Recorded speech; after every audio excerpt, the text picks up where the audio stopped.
دل کے موسم۔ ہوٹل پہنچ کر میں نے پہلا کام گھر فون کرنے کا کیا۔ میں سب سے پہلے یہ خوشخبری اپنے بھائیوں کو سنانا چاہتا تھا۔ فون بڑے بھیا نے اٹھایا۔ السلام علیکم۔ بڑے بھیا کیسے ہیں؟ وعلیکم السلام، میں ٹھیک ہوں، تم سناؤ کیسے ہو؟ کب تک گھر آ رہے ہو؟ بڑے بھیا میں بہت خوش ہوں، اور آپ بھی یقیناً یہ سن کے بہت خوش ہوں گے کہ میرا امریکہ کا ویزا لگ گیا ہے۔ سلمان بیٹا، کیا آپ دن میں چلتے پھرتے بھی خواب دیکھنے لگ گئے ہو؟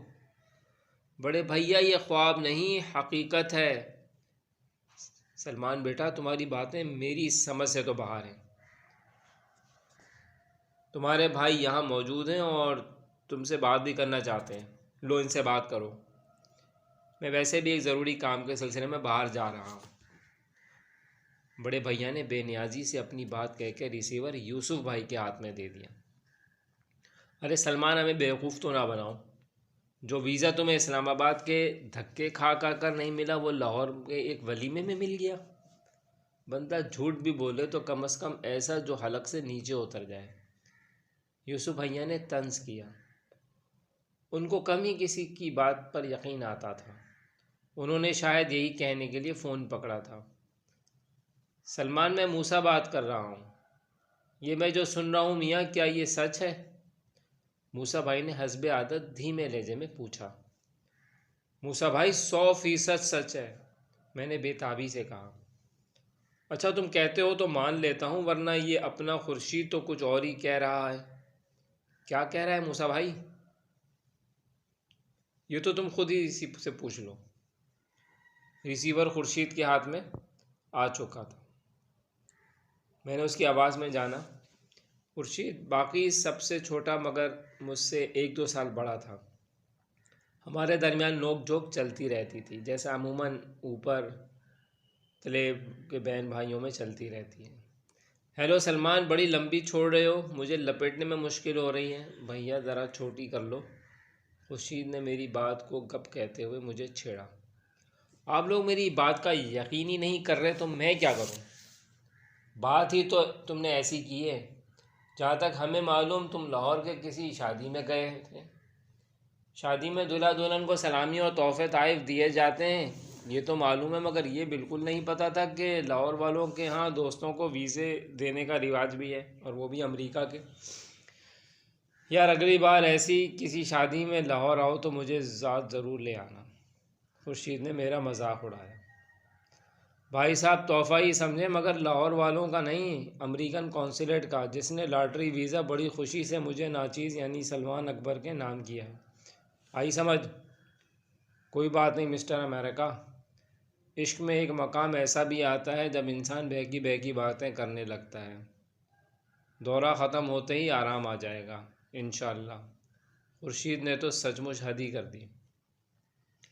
مجھے تو دورے کے بعد آرام آ ہی جائے گا بھیا، آپ بھی ذرا کال بیک کر لے کہ دیکھ تو لیں تاکہ آپ کو یقین آ جائے میں لاہور میں نہیں اسلام آباد سے بات کر رہا ہوں۔ واقعی؟ خورشید کے لہجے میں حیرت آ گئی۔ میری موسیٰ بھائی سے بات کراؤ، میں نے اس کی حیرت کو نظر انداز کرتے ہوئے ذرا غصے سے کہا۔ یہ لو کرو موسیٰ بھائی سے بات، وہی تمہارا پاگل پن برداشت کر سکتے ہیں۔ اس نے بھی چل کر ریسیور موسیٰ بھائی کو پکڑاتے ہوئے کہا۔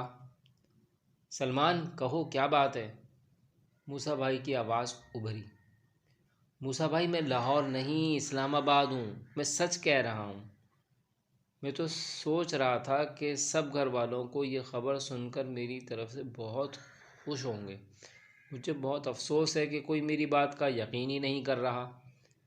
میں ویزے کی کاپی سکین کروا دیتا ہوں، ان سب کو دکھا دیجیے گا۔ تفصیل میں کل گھر آ کر آپ کو بتاؤں گا۔ میں نے یہ کہہ کر فون بند کر دیا۔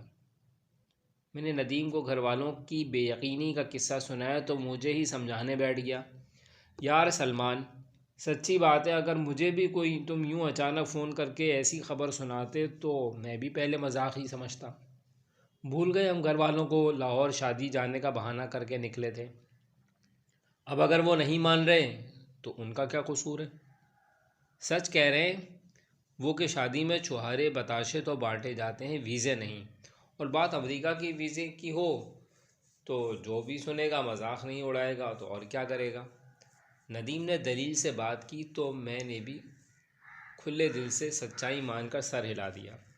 مگر یار، میں جب خود بتا رہا تھا تو انہیں یوں مذاق نہیں اڑانا چاہیے تھا۔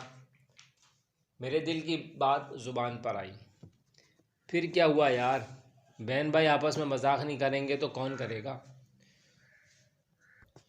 شکر ادا کر تجھے اللہ نے اتنا بڑا خاندان دیا ہے۔ اس جہاں میں تیرے دکھ سکھ کو تیرے ساتھ ہنسنے رونے والے تیرے اپنے ہیں۔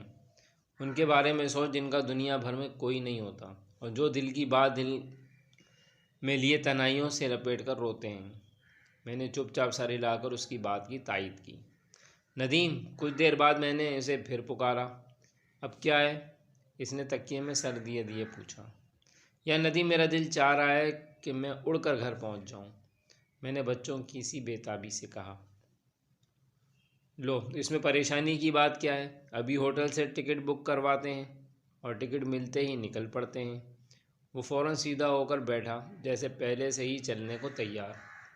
ندیم کی بات میرے دل کو لگی اور ہم نے فون پر ہی ٹکٹ بک کروا لی۔ خوش قسمتی سے ہمیں صبح 5 بجے پہلی فلائٹ کا ٹکٹ مل گیا۔ ہم 3 بجے کا الارم لگا کر بستروں میں گھس گئے۔ آج سے پہلے پریشانی کے باعث نیند نہیں آیا کرتی تھی، آج خوشی کے مارے نیند نہیں آ رہی تھی۔ میں کروٹیں بدل بدل کر تھک گیا۔ طرح طرح کے خیالات نیند کو بھگانے کے لیے جاری تھے۔ آخر تھک کر میں نے ندیم کا کمبل کھینچا جو گدھے گھوڑے بیچے سو رہا تھا اور اس کے خراٹے کمرے کے در و دیوار ہلا رہے تھے۔ میں نے کمرے کی لائٹ آن کر کے ٹائم دیکھا تو 3 بجنے میں کچھ ہی وقت باقی تھا۔ اسے جگاتے جگاتے 3 بج گئے۔ بھاگم بھاگم ایئرپورٹ پہنچے۔ جہاز نے ٹھیک 5 بجے ٹیک آف کیا۔ تقریباً 8 بجے کا وقت تھا جب ہم کراچی ایئرپورٹ پر اترے۔ کراچی کا موسم اسلام آباد کی نسبت کم سرد تھا۔ صبح اد کھلی آنکھوں سے کراچی والوں کو میٹھی نظروں سے دیکھ رہا تھا۔ صبح کی نرم سنہری دھوپ بدن کو بے حد بھلی لگ رہی تھی۔ گھر پہنچنے تک سورج اپنی آنکھیں پوری کھول چکا تھا اور دھوپ نے اپنے پر کھول کر زمین پہ اچھی طرح پھیلا دیے تھے۔ نرم گرم مگر خوشگوار دن کے اجالوں میں مجھے ہر شے معمول سے زیادہ نکھری ہوئی اور پیاری پیاری لگی۔ کہنے والے سچ کہتے ہیں کہ سارے موسم دل کے ہوتے ہیں۔ دل میں خوشیوں کے چراغ جھل اٹھیں تو اندھیرے میں اجالے نظر آنے لگتے ہیں، اور اگر دل ہی اداس ہو تو دل پر بھی سیاہ رات کا گمان ہونے لگتا ہے۔ میں نے ایئرپورٹ سے نکلتے ہوئے راستے میں ایک بیکری سے 2 ڈبے مٹھائی کے پیک کروائے تھے۔ ایک تو ندیم کو گھر جاتے ہوئے دے دیا، دوسرا میرے پاس تھا۔ سب کی خوشی کا تصور کر کے میرے دل میں لڈو پھوٹ رہے تھے۔